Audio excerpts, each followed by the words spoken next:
Carnival does be hot and spicy when Calypso is there. Carnival does be bright and gay.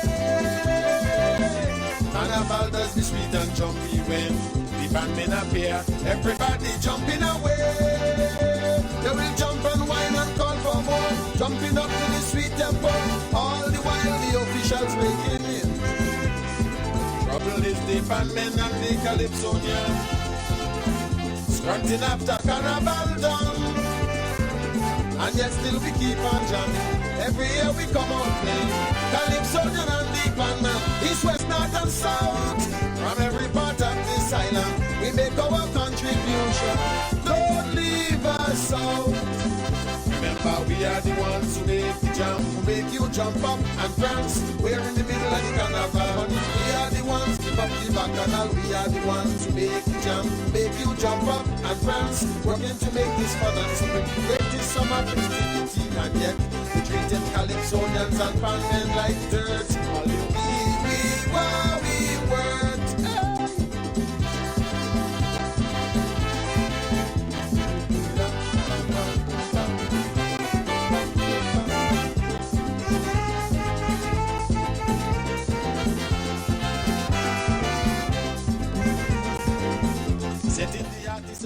We're the ones to make you jump up and prance. I feel like singing. I don't know. I feel like doing all kind of things today. Good afternoon, everyone. It's We're the Ones Wednesday time. Welcome, welcome, welcome. It's a privilege and a pleasure to be with you on this beautiful, well, it's sunny in Antigua. I'm not sure what it is like in Barbuda. Matthew, how are things in Barbuda? And Monique, how are things up in New York? Good evening, good afternoon to everyone, whether you're listening via radio, via social media. It's a privilege to be here with you today. And today, we have two topics that we're going to be following. So we should have 4 persons in studio. Ralph Bowen, good afternoon, and how are you? And we're waiting for you, darling. So we have today with us Mr. Ian. Ian right now is supposed to be a co-host. Ian, you ready to co-host with me today? Well, if I get him paid, yeah. What? What's the co-host salary? The co-host salary is you do a great job and I invite you back the next time. Okay. Thank you. and them kind of things there. Nothing else in there for you. Sorry. But I say that because many of you would be familiar. We've had Ian here before talking about Bethesda, aren't it? Yeah. We were looking at Bethesda. Yeah. Yeah, well, Ian tried to compete with points. But I understand Ian problem. Ian, no. Good afternoon, yes. So first, let me deal with the important things. We have started late. That was due to circumstances beyond our control. And we do apologize to our listening and viewing audiences. Good afternoon. My PR director, Mr. Harrigan. Yes, circumstances beyond my control. Circumstances that we are working to rectify as we speak. Oh, they're experiencing thunder and lightning storm in Georgia. Damn. Be safe. And yes, for those of you who are living in... Is where the storm going? Is where Laura going? Ian, you know where Laura going? United States. Okay. I'm not sure. I'm not so sure. for those of you who are living where Laura is going, because I haven't normally, I'd be on top of things. I've had one of those days. I haven't at all checked in on the news. So be safe. And you know that you guys are old hands at this by now. You've experienced this too many times. So just be safe. And Godspeed, and Laura will pass over quickly. The other one done pass too? HIJKLM, or the other one behind Laura? I think the other one behind Laura broke up. Oh, beautiful. Yeah. So it's only one. All right, excellent. So this afternoon, we begin by speaking about Bethesda.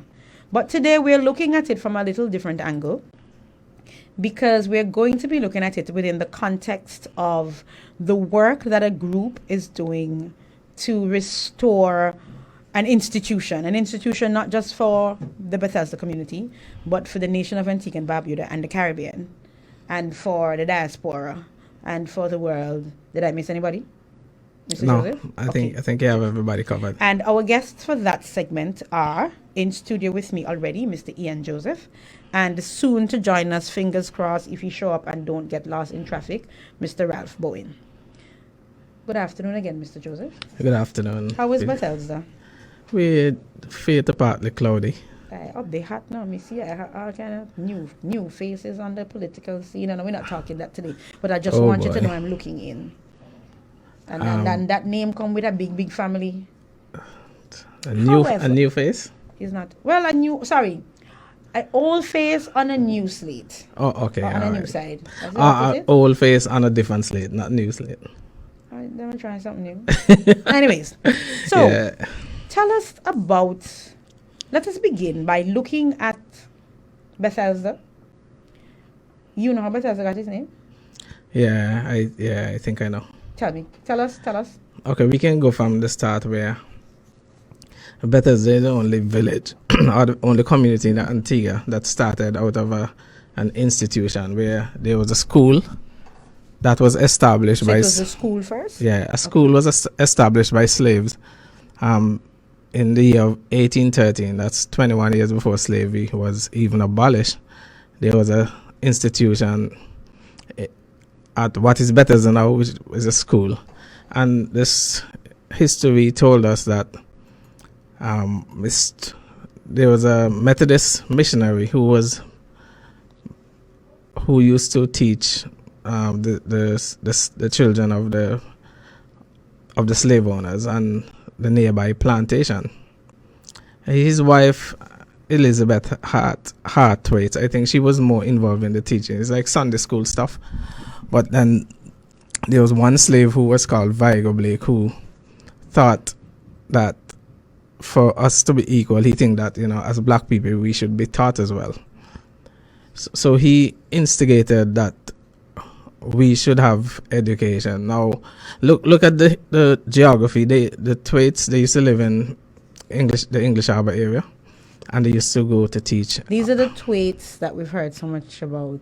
Yeah, the Thwaites, all the Thwaites in Antigua are descendants. People like Baba Thwaites, they're descendants of the same Thwaites who we're talking about. Mm-hmm. So there was this mound halfway between Lyons and English Harbour.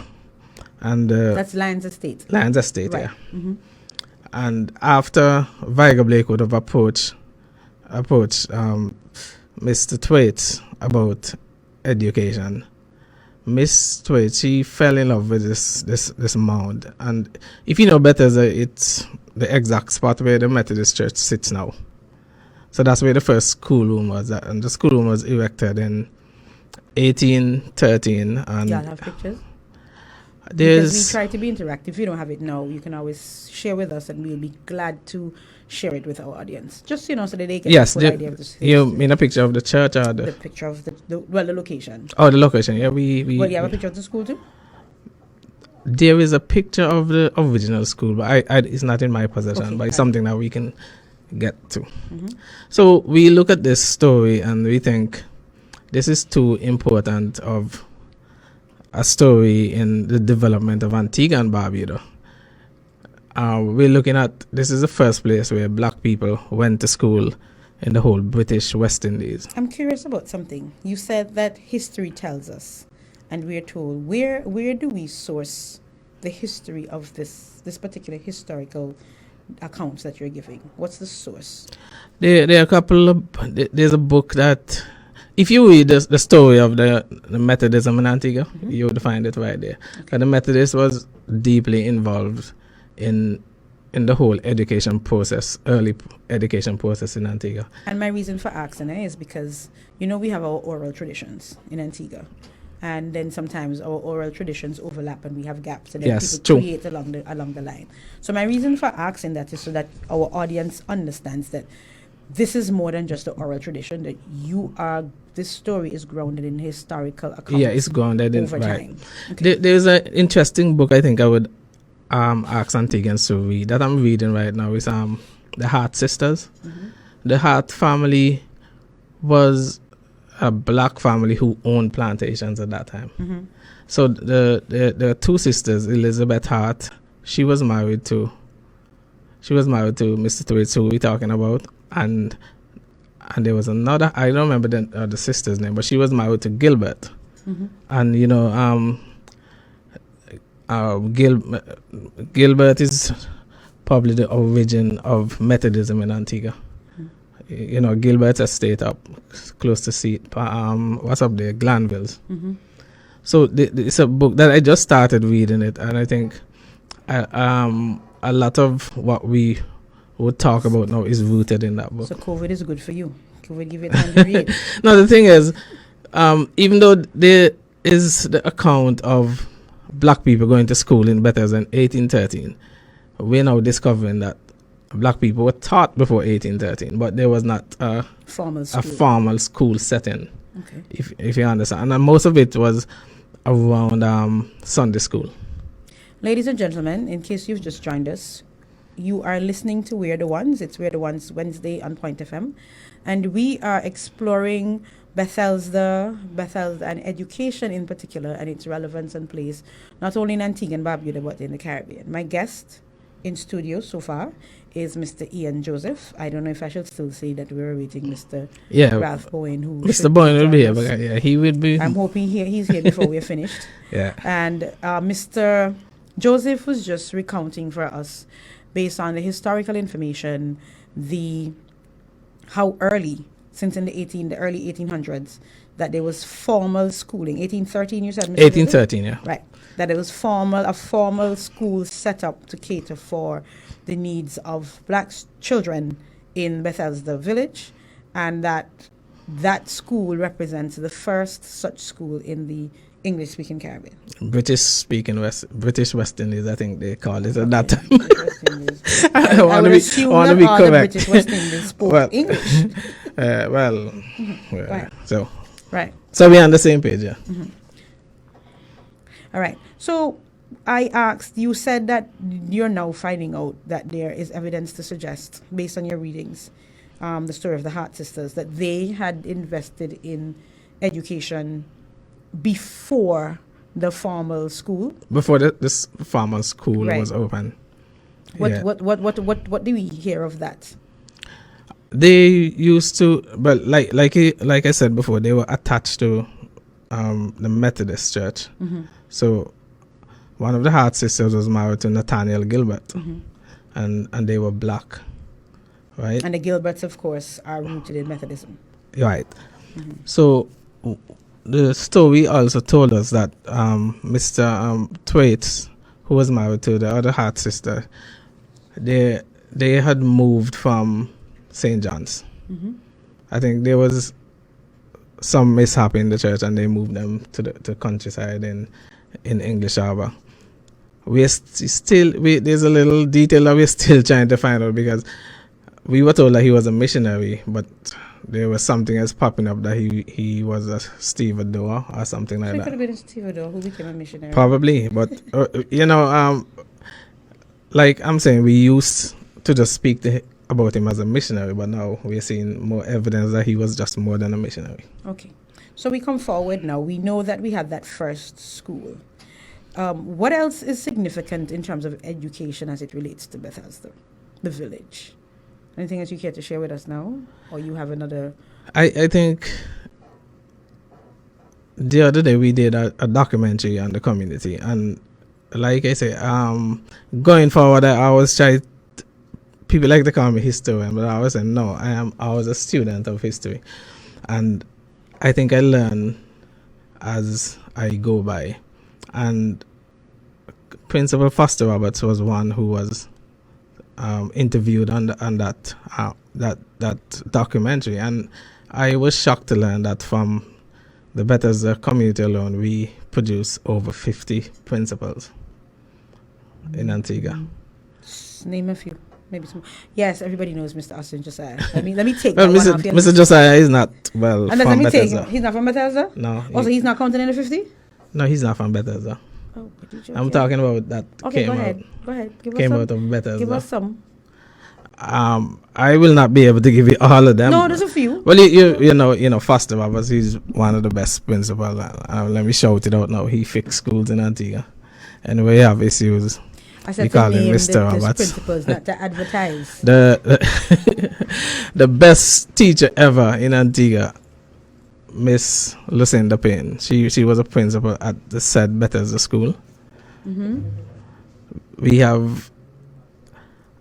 I think I'll probably stumble here, but I'm telling you that I know that we produce a lot of educators. To pull the principles out of my head right now, Okay. it's not. You have any more educators that you're pulling to mind before I move on to another angle?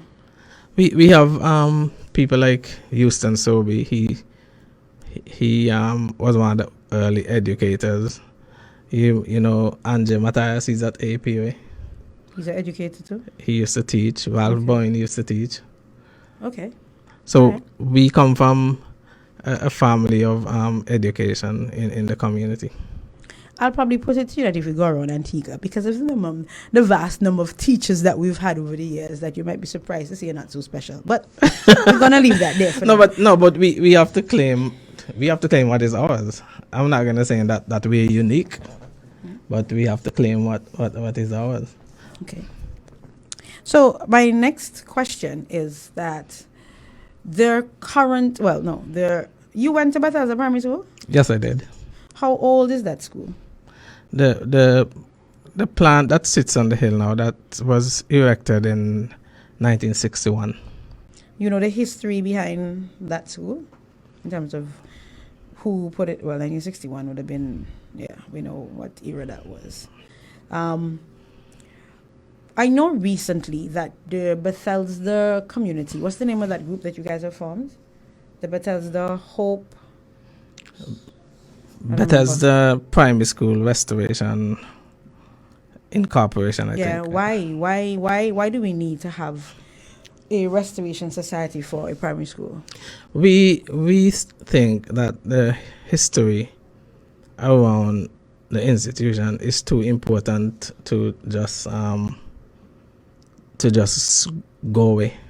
So is the history of this current school linked to that first school that you mentioned? That was we looking to nurture the whole history of the community. Mm-hmm. I mean, you know that out of that famous strike at the Tambanchi. And we are convinced, I'm convinced that it wasn't an accident why VC Bird came back to Bethesda. Okay. You're convinced of that. What was the reason why he came back to Bethesda? Since you think it was an accident, what is I don't think it's that. Look, I grew up listening to Papa VC, and he always mentioned Bethesda. Oh, I thought you had a reason why you thought he mentioned. No, I think he came back because, you know, wise men come from the east, and because we had an advantage on being educated first. I think. So then let's say we agree with you on that. That what happened? What did the men of Bethesda contribute to that strike? All women, the men and women. Well, I know there's the list under the tamarind tree. Yeah, it's interesting you ask about the woman, because the women, because I always say that the women of Bethesda, in fact, when they had the strike, I think it was 1951, it was a 2-year strike, and some of the men actually went to prison because of that same strike. But that wasn't necessarily men of Bethesda, that was just men that went to prison. Yeah. You see, I'm trying to help to tie it back to your connection that recently. Yeah, there are quite a few of them from Bethesda. The last one who's alive now, he's from Bethesda. I know him well. Okay. All right. I saw pictures with you on him. No, but I wanted to go to the women, because look at this. The men strike for practically 2 years. Go ahead. Because of one phrase that was used by Moody Stewart. I'm going to starve you into submission. The men of Antigua. The men of Bethesda. The men of Antigua, because it wasn't Bethesda alone that strike. And I want to put you on the record. Listen here. Let me make it clear to you. I have a list of men from this area that also strike. So you're not going to get away with that. Making that clear. Let me move on continue. from that. The men of Bethesda. The men of Antigua struck. And right. During the strike, the women of Bethesda became the breadwinners of the family. Of Bethesda. And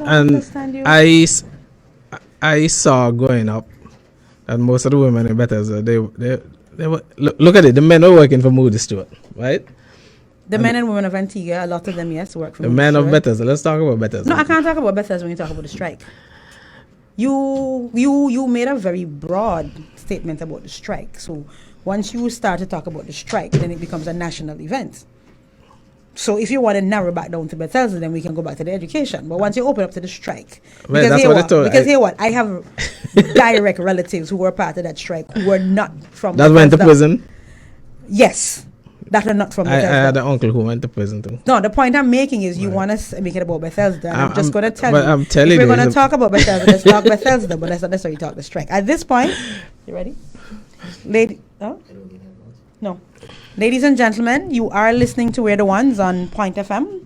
And joining us in the studio is Mr. Ralph Bowen. I'm going to behave myself today. Good afternoon, Ralph. How are you? Good afternoon, Petra. Good afternoon, my dear cousin Ian. Thank you for holding on the fort. Let's see if I get this right. Good afternoon. Petra. Good afternoon, my dear cousin Ian. Yeah, right. Yeah, good afternoon to your listening audience at home and abroad. It's good to be with you, Petra. You know, I'm sorry it took a little bit longer than necessary to titivate. You don't have to look good for you. Can't come in the studio just loose and anyhow when I'm Is going that to the meet excuse? you. No, Okay, that's a we fact. We're working with That's that. a fact, yes. Your excuse. Okay. So, I'm Ralph. I'm not going to I'm not going to put you under the pressure that I put Ian on, because Ian just fine. walk himself into some pressure. Seems So as we're if going to you were back trying- up a little Seems bit. as if you were trying to beat up on Ian. I'm not going to. No, I'm not beating up on Ian. Ian was trying to suggest that only Bethesda people. I never said. Struck. I said the men VC. of Bethesda. So I was just telling you that was a national effort, but we will move on from there. Yes, okay. But Ralph, I wanted to take you and Ian. Ian spoke about the first school from the era of the Thwaites and the Harts back in 1813. I wanted to bring us forward from there and give me the connection, if any, between that school and the current location. Well, the school, the original footprint of the school, Right. which after the Methodist Church was destroyed in Bridgetown, the Methodist Church started sharing that space with the school. In fact, that occurred until the new institution was opened, I believe, in 1961. Is that correct, Ian? Yeah, 1961. So, of course, during that time, we would know that a lot of primary schools were being built on around Antigua and Barbuda, pretty much using the same architectural design. And the school had outgrown the physical plant that it was The original constructed. point, yeah. Mm-hmm. So again, as I said, my mom used to tell me that on Fridays after school ended, they would have to set out the school as the church. And then as Monday morning when they come in, they would have to set the church out as the school. So up in the church people Yeah. would set out as the school when they were leaving? Well, you know, church people stay. Talking about church going to be a whole different conversation. But it's interesting you mentioned Bridgetown, so maybe you should just step back and let. No, let's do the education part that we can always put back in Bridgetown. Yeah, so Plus, we did Bridgetown already. So basically, what happened is that the physical plant, again, as I said, was no longer feasible given the number of students in the area, and the new school was built. And the school went to another hill in Bethesda, but actually looks right across at the original footprint. Right. So basically, it is a took with it its history. continuation of the Absolutely. same. So that would be something like when Point School moved over to Villa, just for reference, because Point School moved from there to Villa. But Well, same Point kind of thing. School moving to Villa. I'm assuming that both Point and Villa people would have a But different boy to both. opinion No, they were. about But Bethesda about people that. have But one Bethesda opinion. people is Fair stayed enough. within Gotcha. the village, just at Gotcha. a different hill. Yes. Gotcha. Because I know there's still people from Point and Villa who, when you bring up that issue, it's a very sore point, no pun intended, between them. Right? So we don't have that issue. So there is continuity. Right, the Okay, school fair took enough. with it its history just to the new location, and Right. again, an equally suitable location, looking out at the same view, just from a little further west in the village. So this is about 1961. Yes. So I'm wrapping you both into this story, okay? Mr. Joseph, you went to Bethesda Primary School. Yes, You taught by the best teacher. you have children Yes. in Bethesda. No. Okay, so they would not have been exposed to Bethesda Primary No. School. Ralph, you went to Bethesda Primary School. Absolutely, you can't tell. and your children. Peter went to would not, Bethesda school and carnival holidays. They used to bring For up camps, there. yeah. They used to bring them up there to keep them for carnival. Yeah. I went to several schools for camp and holiday. You know, Yeah, tie me up in the Petra and I. Yeah, in fact, that's where we met. Yeah, we met at camp. Right. Yeah. So now, over the years, Bethesda School would have suffered from the change in this is my interpretation, the changing economic circumstances of the community, where persons could generate more options. Is that a fair enough? No, Okay. I don't think necessarily that it was just an issue of changing economics. Okay. Look, every parent wants the best opportunity for their children. Okay. Right? And of course, if you can get an exceptional education for free, given the physical plant and the availability of the resources at an institution, that's where you're going to send your children. Now, of course, if the local school is not offering those, that facility and enabling environment for your child to flourish, and you can afford to, you're certainly going to take your child and send them to a private school. It's not unique to Bethesda or Newfield or Freetown. All communities do that. I mean, they're free. They're free educational institutions all around Antigua and Barbuda, and yet private schools is a flourishing industry. As it should be, free market. Absolutely. I have nothing at all against that. So within the context of education then, given that you both are part of a developing organization that is looking into doing what exactly in Bethesda? Look, Petra, if Bethesda School with its history was located on any other island in the Caribbean, the whole world would know. Okay. I don't know if So you what's knew. the objective of... I'm getting to that. I don't know if you knew about the history of Bethesda School before the effort started, going back to 2016, but I can tell you that I have a number of friends who, when the school was closed in 2016, and we started, agitating for it to be reopened, they didn't know about the history. Well, I love history, so I was fortunate. I'm sure you would be an exception. There are a number of and people. Joy would have written about it extensively for those who would but have you written read that. widely. Right, yeah. Not everybody does that. Fair enough. That's what I'm saying. And I'm talking about a number of educated friends who would have gone on to universities, etc. And they just didn't know. But for the record, and this is not to exempt or justify anything, there's so many significant firsts, critical things about us as a nation that we don't know. So to me, I'm actually thrilled when I see the work that a group such as the ones you guys are involved in are doing, because it then means that we, some segment of us, understand and appreciate that we should not all just allow it all to go to waste. Look, they You see, because for you, and bear me out, I'm not in any way trivializing the significance of what you're saying, No, and we the wouldn't fact allow that you to do it and the anyway. fact that we need to do better as a people. But there are so many significant firsts about our history, going back to St. Bethesda School and the significance in our British Caribbean history, that if it was like you said in any other island, we would know. the world Right? would know. Just yesterday, for example, not just last week, we had a discussion right here about Pan and the first panorama in the world. Panorama, as we know it today, was held in Antigua. Of course, we know if it was in another country, the whole world will know. But we don't pay homage to those kind of things.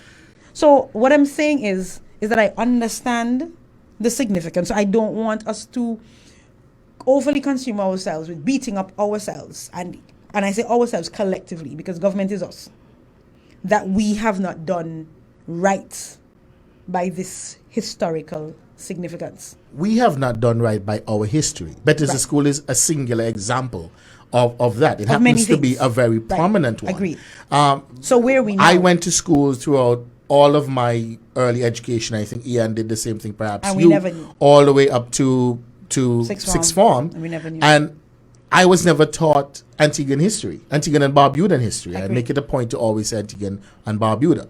I was never taught Antigua and Barbuda history. By the way, the fact that you have to always say that you make it a point to say Antigua and Barbuda means we still have work to do. Absolutely. We need to just Absolutely. roll off our Absolutely. tongue. I mean, Roll off our absolutely. tongue. There's only And I one agree nation with of you. Antigua and Yep. Barbuda. Right. I even write it in my address, actually. I do. Right? I Same write thing. Antigua and Barbuda. But again, we are told that he who wins the war Writes the writes story. the history, story. right? And writes the story, his story. Right. But we, to the extent that we consider independence a war won, then I think if it was not done before, it is now incumbent on us, since November 1st, 1981, to revisit our educational curriculum, to revisit our history on a whole, not just in the structured context of schools, but even how we advertise and promote our nation of Antigua and Barbuda. Our history should be part of that. I have said it in other areas. And guess what? You're preaching to the choir. I suggest that, but I think that there are others listening other than you. No, right? and I'm talking about me. I'm talking about collective. I'm not.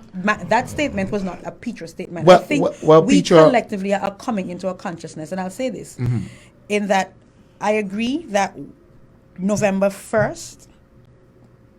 Oh yeah, it was again 1981. Lord, hear me now. 1981 should have been our watershed, but guess what? It was not. I think there were so many things. Ambassador Liverpool and I had a conversation here a few weeks ago, because I asked him if he thinks that we have come away as a nation, and he was emphatic in his yes, and I was a little hesitant, because to me we haven't gone as where I think we should have. But when he began to lay out from whence we came to where we are, I said, you know what, take win. And what we will begin to do now is build a platform for tomorrow. So I'm going to tell you that I want for us to do something unusual today. Accept that the foundation that we have is not the foundation that we want. Agreed? That we want? Yeah, that we want. Okay. The foundation that we have in terms of our history, in terms of preserving and telling our stories, in terms of ensuring that, for example, the Bethesda Primary School and the history, more importantly, of the institution becomes part and parcel of not only Bethesda, but of the nation of Antigua and Barbuda and eventually the Caribbean. Let us accept that the time is now. Yes. Good.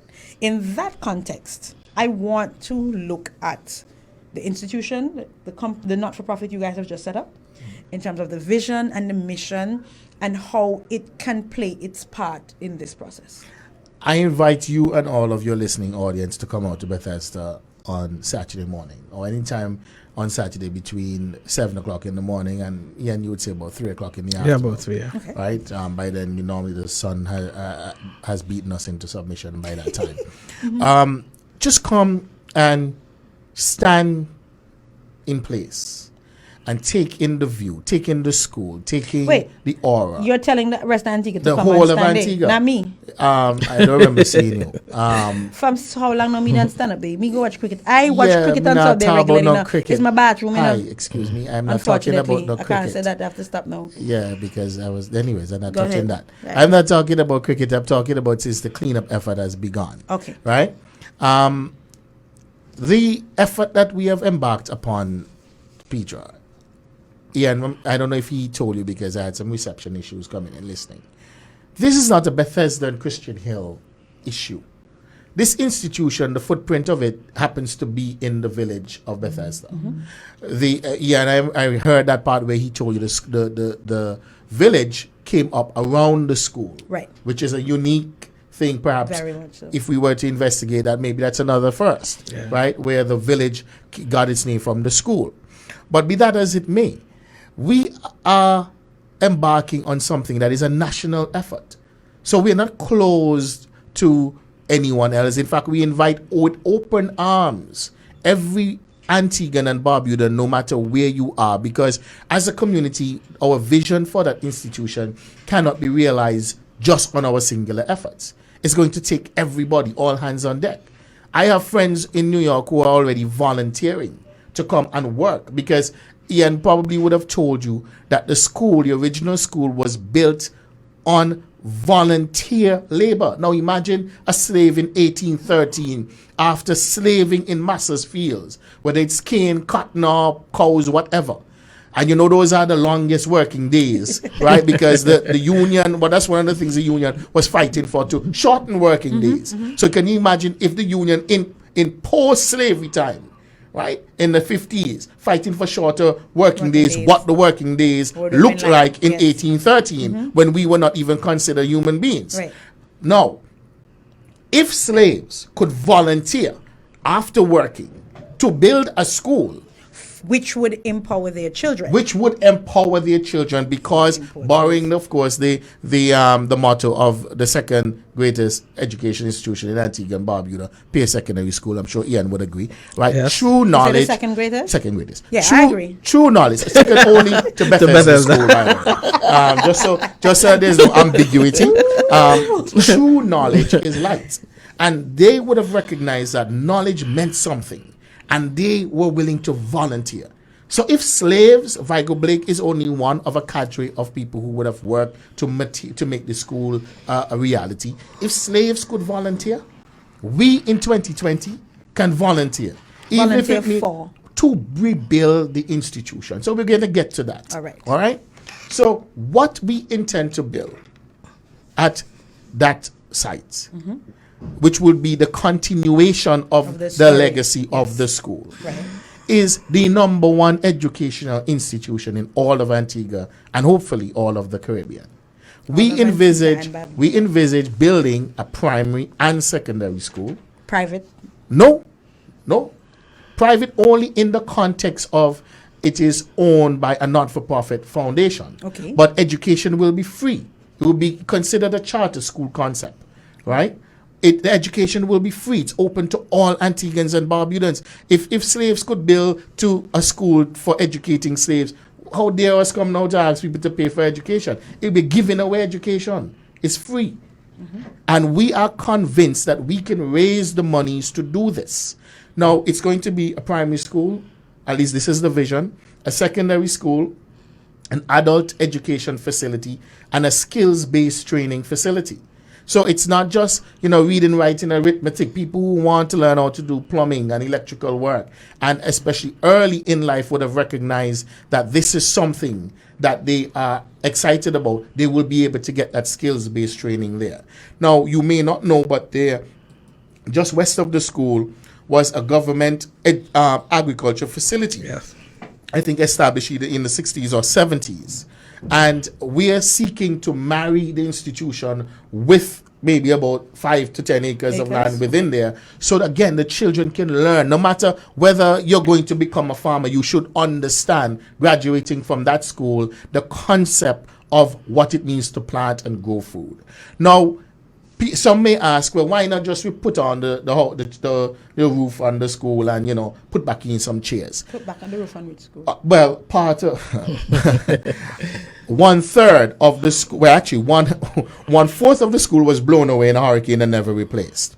1/3 of the physical plant, the roof blew off, I think, in Hurricane Lewis, and was never replaced. So even while people would say, oh, the school died because Bethesda people weren't sending their children there, the children were going to school in part of the physical facility where the roof is gone in another part. Yeah, but right? I mean, I don't want to get back to there. Let's stay focused on where we want to go. I'm not going back there. What I'm saying is, because I just want to be clear. Even though the roof was not on, that it was not that the children occupied those areas. No. I just want to make you know how we are. So I just need to put it on the record. Fair enough, and I appreciate that clarification. That part of the school was abandoned, right? Since then, right. Now, getting back to the point of why a new facility and why the continuity, because again, as I say, with its history, this school should be the shining light as to what an exceptional educational institution in Antigua and Barbuda should be. So we're taking the children from kindergarten all the way through graduating high school and seeking linkages. Now, some institutions all over the world, right, owe their foundation money from the backs of slaves in Antigua and Barbuda. So we're going to be knocking on their doors and say, hello, part of the reparatory justice that we're seeking is for you to give to take these children who not to the next level. Right. And we're also inviting them early to be part of the education process. So when the children are graduating at high school, they are prepared to compete internationally. So now I need to stop just before you stop me. So that is the impetus of building a new school, because you cannot educate children to compete in the 21st century with a physical plant that was designed and built in the 1960s. It just doesn't make any sense. Agreed. So here are my questions now. We go back now to the not-for-profit. The intention is to have the existing lands, as you have identified, vested in the not-for-profit. Absolutely. Have you begun that conversation? We have begun the conversation. No, this is a conversation.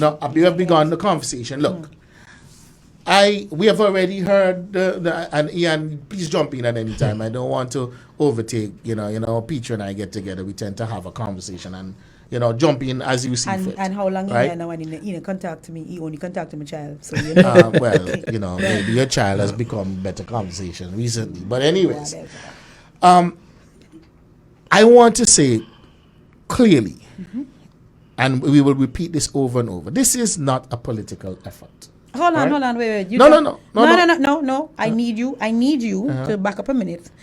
Let me tell you, Petra don't shy away from politics. I think you know that. Nor does Ralph Bowen. So before we get to the political issue and question, let us go to the question that I asked. But that is a political question. That is not a political question. It is a political question. It is a question of, have you made a request? No. And then we will know if the politics come into play. Okay, so let me say this to you. We're not looking to do something fly by night. All right, we're looking to create a first-rate, serious, not-for-profit organization and be able to raise millions of dollars. We're not looking to raise a couple of dollars. So are you looking to raise the money before you go to get all the money? First. All the money. We're not going to break one stone up there until we have the money to build what we say we're going to build. And what kind of monies are you anticipating? Well, that depends on the final version of the design. Oh. I anticipate we're going to need at least $20 million.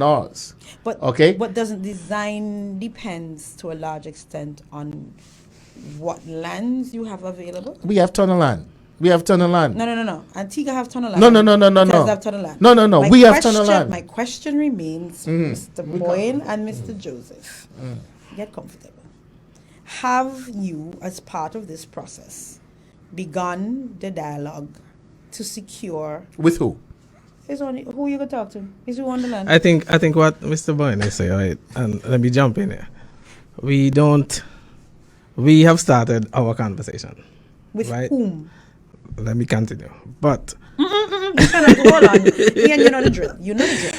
The conversation you have has started a conversation about building but we are not an institution. Exactly. But we on a property that, as we know it, is on lands owned by the people, the government of Antigua the lands held by the government of Antigua and Barbuda on behalf of the people. And if the people want access to that land for any project, they have to talk to the government. Of course, we know. But so my question is, since all they're digging and dodging, we're not dodging. Has the conversation begun with the government? We have not reached the stage where we need to speak to government. We don't want to go to the government. Clean up the land. But it's our land. It's our land. It's the people's land. The people's land. Vested in the government? No. Okay, so vested your land in the people. You own land? That is. You own land? Yes. In Antigua? Absolutely. And you bought it? Yes. From who? I bought all my lands from private individuals. Okay, and at any point were those private lands owned by the government? No. So the lands were never owned by the government? No lands in Antigua and Barbuda owned by the government. Okay. No lands in Antigua and Barbuda? Not one. So nobody in Antigua and Barbuda buys land from the government? No. Nobody in Antigua and Barbuda buys land from the Ministry of Agriculture? Let me say. Does anybody? No. Yes. No. Yes. No. Yes. Okay. You would would like to interpret it that way. No, because it's a fact. Okay, so it is a fact. there's a land registry. Go ahead. Right? I would like you to go to the land registry and pull all the parcels of land registered, because all land, ownership of lands in Antigua and Barbuda, it's all registered since the 1970 cadastral survey in the land registry. So you pull me the parcels that are owned by the government. You mean, were you trying to separate crown and government now? Oh, but if it's, you said government, So the crown is not the government. So who's the crown? The crown is the people. We're an independent nation. Okay, and who, so when who manages on behalf the government of the is a fiduciary, whoever the government may happen to be. So then whoever has the fiduciary responsibility you asked me about ownership. Has to manage the process. I'm going to, for now, accept your version. Whomever, and I'm going to do this quickly so we can move on. But whoever has the fiduciary responsibility for the lands, because here's what could happen. You can start, and then some other group in Bethesda can come and say, well, we want the same land. Who settles that? But excuse me. Who settles that? It's okay. So before we move forward, I am not looking to create a controversy where there is I am not creating a controversy. Hold on. So what we are seeking to do as the entity that we have formed. The entity that we have formed is necessary because there has to be an accounting. If you're going to manage a process, there has to be a proper legal entity to do so. That is not disputed. Okay? We are going to be having, glad you brought it up, a meeting with our community on, is it next Thursday? Next Thursday at 5:30 at the ball field. All protocols observed. Wear your mask if you show up, wash your hands and stay 6 feet away. Apart. Well, 6 feet. We maintain in the 6 feet go ahead. apart from each other. Okay, that's why we're doing it on the ball field. Go ahead. The other thing is, as I said, this is a national effort. We're seeking buy-in by the Antigua and Antiguans and Barbudans, no matter where they are. Because I will say it again, Bethesda School is more important. Let me finish. It's more important to the history of Antigua and Barbuda, Nelson's Dockyard. And millions of taxpayers' dollars have gone to restore Nelson's Dockyard, and we're saying we are going to raise it. We're not looking to tax the taxpayers. Okay, so fine. Okay? So, notwithstanding everything that you have said, hear me again. Whether it's fiduciary responsibility, whether it is the lands vested in the crown managed by the government, whether the lands belong to the government of Antigua and Barbuda, whether you have to buy the lands from agriculture, whether you have to buy the lands from somebody, you cannot begin a process like that without having including the overseer of the land. Okay, so let me, Ian, I think Ian was trying to say something, so I'll defer to Ian. I would just say... And then I'll get back and answer your question. I would just say that the question that she's asking, I think she wants to ask if we have spoken to the government. And clearly, there's some way in the conversation that I heard that we are not at that point yet. So the answer to my question is that to date... Yes. You've been cleaning, you've been doing everything. We're in the infancy. Oh, hold on again. To date, you've been cleaning and you've been in everything, and you haven't spoken to the government. I have a devil's advocate question for both of you. People don't like that name, right? So if you wish to advocate for the devil, it's well, all right. You know how it is. It's we slang. come with the light so of Jesus Christ. my question is, suppose you do all this work, and then the heart family, whatever, hears about this very good initiative that you guys have. Yeah? The Heart generation, the Twaits. It's the Heart Twait sisters, whatever. Yeah, and they come and they decide to go and speak to the government. They heard about what y'all are doing. And they decide to go to the government and tell the government, okay, we hear these people are doing this thing. We think it's a great thing. We want to invest and we want to partner with the government. Then what happens? Well, let me tell you. It's just a curious. When we had the reunion in 2016, the descendants of the Twaits family was here with us. Some of them. Yes. Right. So there may be others who were not here. Right. Right. And suppose they decide that the others decide that they want to partner with the government. So you think? I'm just throwing it. I have no clue. I'm hoping this doesn't happen. Right. That's one example. Hold on. Let me give you another example. Suppose we're trying the politics now.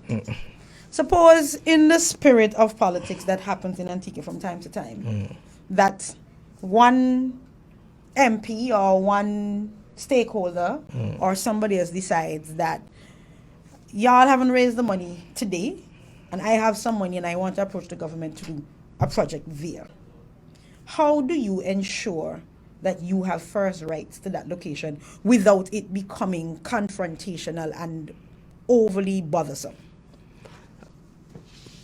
I don't know if you. Well, I don't think. Let me tell you, we are not looking for any fight with anybody. We have a dream, we have a plan, and we will present And the it's plan. an excellent dream and plan. Yeah, we So will let's put tell the government when how one land now. yeah when we don't want to go to the government, we have to go to the government.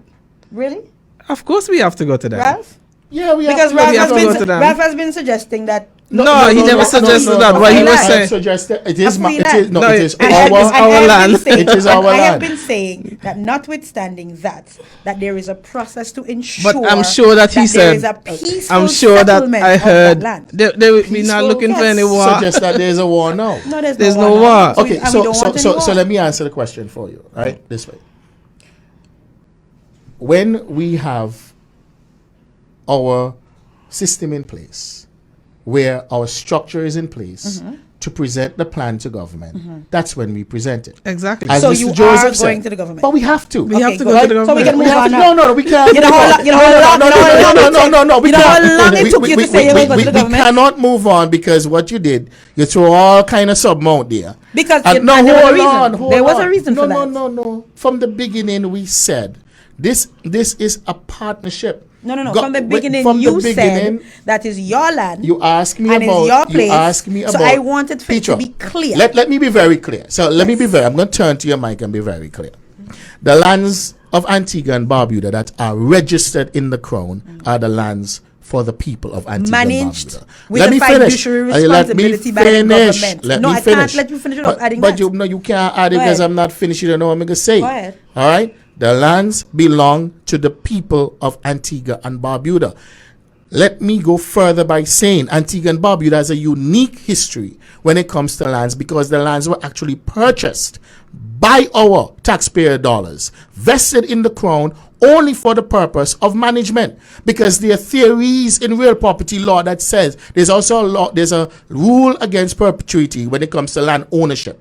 Right? No, very Hold on, few hold on. lawyers. Wait. Let me finish. No. up. Oh, gosh. I have don't- to stop you because today is not about the. Here, what? No, I we want. can have a discussion about the land. No. Today is about Petra, the Bethesda you project. cannot throw all those things out there about the land and No, what is all our I approach wanted- and all whether I wanted- somebody. all I so wanted I would. So let me confirmation tell you on- what the plan All I is. wanted confirmation on Okay. is that you will talk to the Okay, government. so let me tell you what because the there plan was is. I was getting when that feeling. when our structure is in place, we will approach the government as the fiduciaries of the lands that belong to the people, and we are going to You're going have to approach the who? the government. Okay, that's all we need. Can we Government move on? no, Time. no. No, but time. No. So I'm going to be Time. quick. If you keep telling me, let me be quick. Let me answer the question. We will approach them with a proper survey, right? That shows the lands, the That you would like to demarcation use. that we would like to use, along with the structure we intend to build and our plan to do so. So we you're similarly, going to request permission. hold on.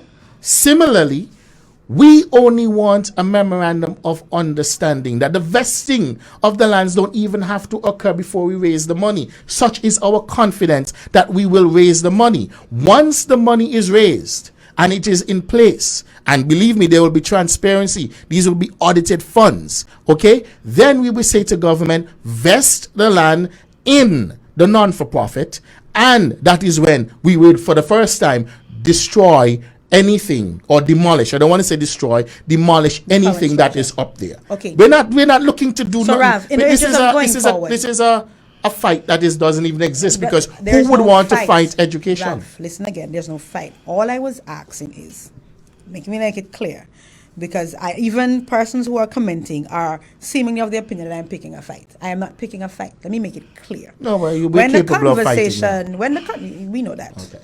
And tell them when me and you fight, when I'm done, I'll go to the makeup. So yeah. tell the people that trying to pick a fight. No, for you there, it ain't necessary. So here is what I'm a saying. reasonable question because others have come with it, and that is why we want to make it very clear that we're not seeking to look at Hold this on, point. hold on, wait. At this point, we're not even looking back at the 2016 decision. Hold on. We're looking forward. Wait, hold on. Hear me out. All I wanted to get out of that we took so long to get out, was three things. One, my concern is that I understand that you guys don't want the land vested in you until when you have the funds, right?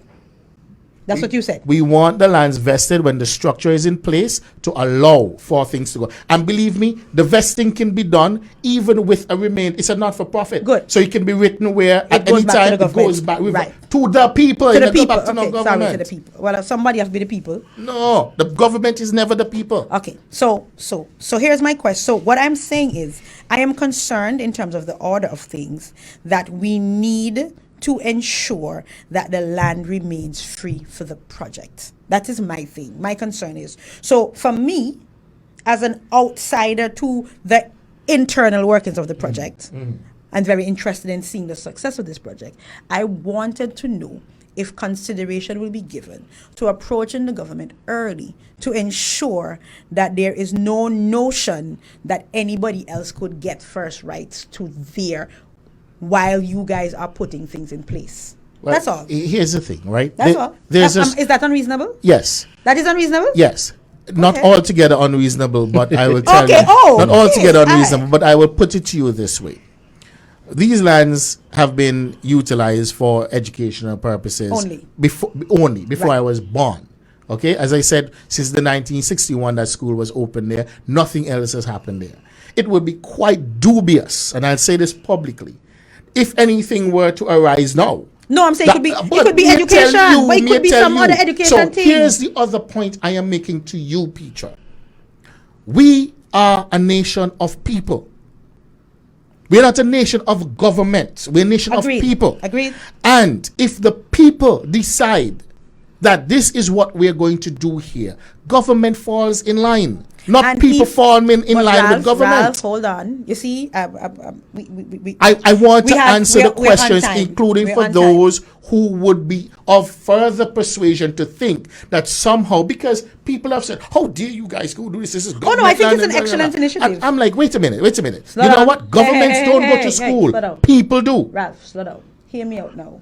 I'm going to say this for the last, and then we're going to move on so we can we're only moving on the show because you're going to call me and bring it up again, and then we're going to chat further on it. No, I'm not call you. You have to break the social, not break it. I'll go sit down somewhere over some libations, properly distanced, and continue this conversation. But, and again, ladies and gentlemen, I want to make it clear, because I don't want some of the people listening from Bethesda to think that I am not in favor of this project. I like the project. You know I'm for education, always. Yeah, you know I'm for education. What kind of look that? This is my look. That's a look for me. Remember me now. What I will take from this. And the point that I'm making is that, Mr. Joseph, because is that my thing is that great as the initiative is, it will take some time to raise the money. Yes. You're not going to raise the money in a day or a year. We'll do it in less than a year. You're going to do it in less than a year? Absolutely. Okay. I am saying let us just ensure that between the persons to whom you have to speak to ensure the land remains available and you, that the lands remain available. You don't want to say government, you want to say the people, because I know somebody has to represent the people. Let's make sure that you have that conversation sooner rather than later, so the project A can be a reality, 2, so that we don't have on any unnecessary hankering and tankering, and number 3, most importantly, because you said you don't want to be accused of playing politics. Remember? And me tell you politics are part of the team. So if you don't want to be accused of playing politics, you got to fix that early. I was going to say something. Ian, you got to fix that early. I was about to say the back and forth between you and Ralph about who is government and who owns the land give me, more energy that we need a school to educate people. And sometimes we don't even know where we stand in the political framework of Antigua. Yeah. We have not been educated, so we just listen to. Who don't know? Huh? You don't a lot know of people don't know, and no, I mean the conversation that both of you had a while ago was, from my point of view, was interesting. The little debate, so people could understand where the people stand in the ownership of lands in Antigua. Okay. So, gentlemen, let me just have 1 or 2 little questions here as we put, and by the way, y'all have to come back another day so we can talk about the fund. But how long y'all going to take out the plan? You say less than a year? To do it? When you say you're going to raise the money less than a year? Listen, all we want. I have people who are calling to donate money.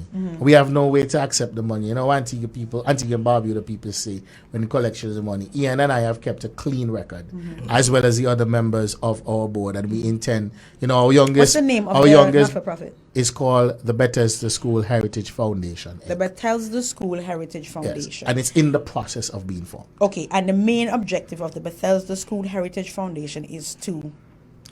The singular effort is to rebuild the school and manage the school going forward. I suspect that the people who are on the board now will not remain on the board. This is an initial board. Right. Your job is to get it up and running. Get it up and running. And look, let me give you a quick example. You think money is hard to raise, not when it's a good cause. If you have 100,000 adult Antiguans and Barbudans working around the world, at home and abroad, and everybody, if each of those persons give $100, 100, that's $10 million. Not on the dispute. And if they give $100 every year, that is the end, because we're going to need an endowment fund to fund the maintenance and finance the operation of the school going forward. So you think about Antiguans and Barbudans donating $100 every year. You have $10 million. Plus, we didn't mention this to you, we intend to build a replica of the original school and create a museum on the site as well, and make that a part of the tourism plan. So people, you know, like how you can go up to the interpretation center, pay $20 US or $30 US and have an audio visual presentation. You will be able to do that at Bethesda School to understand the history, in addition to be able to get a tour of the area. I heard you guys talking about the Tambourine Tree, Bridgetown. There is a Bilbo still in the area, you know. So there's a lot of history in the area that could be packaged and sold. And when people come, we need more of that. You have a collection plate. So when people come, they say, "Hey, this is the history of the school." Show like something in the collection plate, and all that will go. No. Go fix the money for going to collection plate. But you know, let me tell you something, Petra. There's a friend of mine, and I'll call his name. I don't think he's going to be upset. His name is Dwayne Harney. I'm sure you know him. And we were on another media house and talking about Bethesda School and the project. And he texted me and he said, "You notice I'm wearing a Bob Marley t-shirt?" He said, "Look, if I can wear a Bob Marley or a Marcus Garvey t-shirt, I should have a Vigo Blake t-shirt to wear." And it almost brought tears to my eyes because, you know, we overdrew. No, because what I'm saying is, in that moment, he was listening, and the recognition that here was somebody who was so central to the commencement of education for black people, a black man in Antigua and Barbuda. Nobody, well, very few people know his name. So if we can be celebrating Marcus Garvey for all the great things he have done, I take nothing away from Marcus Garvey as a Jamaican who would have done great things for civil rights all over the world, and for Bob Marley for all of his talent and his revolutionary music that has changed many parts of the world where black people were suffering. So too can we celebrate Vigo Blake. So pretty soon, as I told Dwayne Harney, Vigo Blake t-shirts will be coming for sale. You understand? Because we need to document that history. Again, our history. You said we have not done it, or maybe it has commenced, but everybody needs to play their part. Quicken the pace. Yes. So that we, because a lot of the old people, Ian was telling me the other day that we're the old people now. Because our grandparents and our parents. Yes, you too. No. Ian is the old people. No. You too. Some people are so old they don't know how old they are. So, because our grandparents and our parents are leaving us. So now we are the ones, your show, right, who have to fill in that gap. And if we lose, the name is? Absolutely, we are the ones, exactly. So if we lose that, the capturing the knowledge of the elders now, it may be lost for all times. And on that note, I want to do two things. I want Ian to remind our listening audience the name of because I think that would be significant as we go down the road in terms of the name of the organization. Well, I don't have is the Bethesda School Heritage Foundation Inc. And the Bethesda School The Bethesda Heritage School Foundation Inc. The Bethesda School Heritage Foundation. The Bethesda School, that's why y'all don't send me the information proper. That's Ian's fault. The Bethesda School Heritage Foundation Inc. is seeking to make a contribution to our legacy. Absolutely. Yes. And what I want us to do as a people, because that this concerns me every time we try to do anything in Antigua, somebody's going to make it political. And oftentimes it's not even the politicians. True. There are always other people I who wanted bring to the jump in there politics to say into that. it. And so what I want is for those of us who support the cause, jump in, get your hands dirty, move on. For those of you who don't support the cause, just at least allow it to go through. At least allow it to go through so that we can continue to build Antigua. Because right now, it's nation building time. And Peter, Peter, and this project here, especially in this COVID season, and then you're talking about construction, man and woman have to work. Yeah. Since we started the cleaning up effort at the school, one of the things that that has pushed me, propelled me forward, is to see the people who are not from the community who make their way up. That always happens. Every Saturday. That always happens. And even though we sit down and we were coming up with all sorts of things that we want to do with this institution, here comes a guy from Point who lives in Piccadilly. But naturally. Hey, where's the governor? And he said, Foundation. why don't you involve the arts? You understand what I'm saying? But it comes back to what we are saying from the beginning. It is not a Bethesda story. Yes. We were just fortunate to born where the golden egg was found, but it's not a Bethesda story. You're in the land of the golden egg, and on that note, But remind those who are listening of what is happening on Saturday and how they can participate. I can't guarantee I'm going to come Saturday, but I will be there someday. So it's amazing. It's amazing what happens to Point people when they move to Piccadilly and get fresh air. They come up with all sorts of great ideas.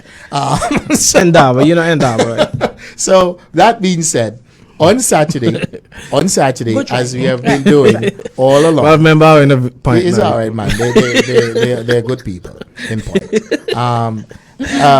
Great. As correct yourself. Saturday, starting from 7:00, we're going to be continuing the efforts to clean the school. Right now, what we're doing is cleaning the school and its environs. We have already cleaned up inside of the buildings we have access to.